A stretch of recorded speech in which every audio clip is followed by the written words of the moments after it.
India में हर दूसरा graduate competitive exam की तैयारी करता है, लेकिन सिस्टम उनके सपनों का मजाक बना रहा है।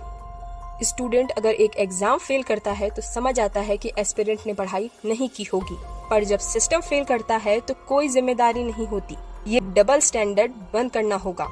एग्जाम एजेंसी को अकाउंटेबिलिटी लेनी होगी और एसएससी को स्टूडेंट के रिस्पेक्ट को प्रायोरिटी देनी होगी। ये सिर्फ एक वॉइस ओवर नहीं, एक अपील है, क्योंकि एक और जनरेशन ऐसे ही बर्बाद हो गया तो देश की प्रोग्रेस सिर्फ इकोनॉमिक ग्राफ पे दिखेगी, ग्राउंड रियलिटी में नहीं। जब बैकलैश आता है तो प्रेस रिलीज में टेक्निकल ग्लिच कहकर खत्म कर देते हैं। क्या एडिक्विटी स्टूडेंट से माफी मांगेगा? क्या एसएससी ने री एग्जाम का अनाउंसमेंट किया? क्या किसी पे कोई एक्शन हुआ? जवाब है नहीं। हजारों स्टूडेंट का एग्जाम सेंटर एलोकेशन इतना बेकार था कि किसी को आउट ऑफ स्टेट दिया गया, किसी का लास्ट मिनट पे एड्रेस चेंज मिला और कुछ सेंटर तो रिमोट एरिया में थे जहां पब्लिक ट्रांसपोर्ट था ही नहीं। टाइम पे पहुंचने का प्रेशर, स्टे का खर्चा और सेफ्टी की चिंता। क्या एसएससी ने कभी सोचा कि स्टूडेंट किस हालत में एग्जाम के लिए आते हैं? कुछ सेंटर्स पे बच्चों के साथ मारपीट तक करी गई। एडिक्विटी एक प्राइवेट एजेंसी है जिसे एसएससी एग्जाम कंडक्ट कराने का कॉन्ट्रैक्ट दिया गया है। हर एग्जाम में मेल फंक्शन, केओस, मिसमैनेज का एपिसेंटर बन चुकी है। ना कोई प्रॉपर गाइडलाइंस, ना ट्रेनिंग और ना मॉनिटरिंग। कल तक जो सपना था आज सिर्फ फ्रस्ट्रेशन है।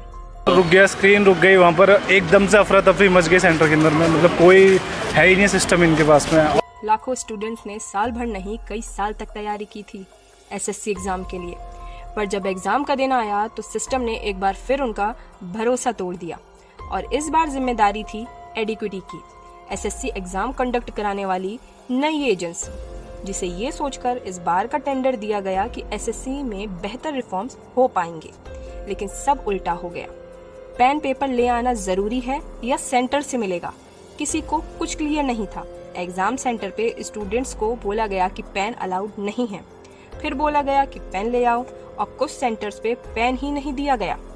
क्या ये नेशनल लेवल के एग्जाम कंडक्ट कराने का तरीका है? आखिरी पल तक कैंडिडेट बेसिक इंस्ट्रक्शन के लिए स्ट्रगल करते रहे। एग्जाम हॉल के अंदर इन्विजिलेटर बिजी थे फोन स्क्रॉल करने में। किसी को पता ही नहीं था कि एग्जाम का पैटर्न क्या है और किस तरह से ऑपरेट करना है।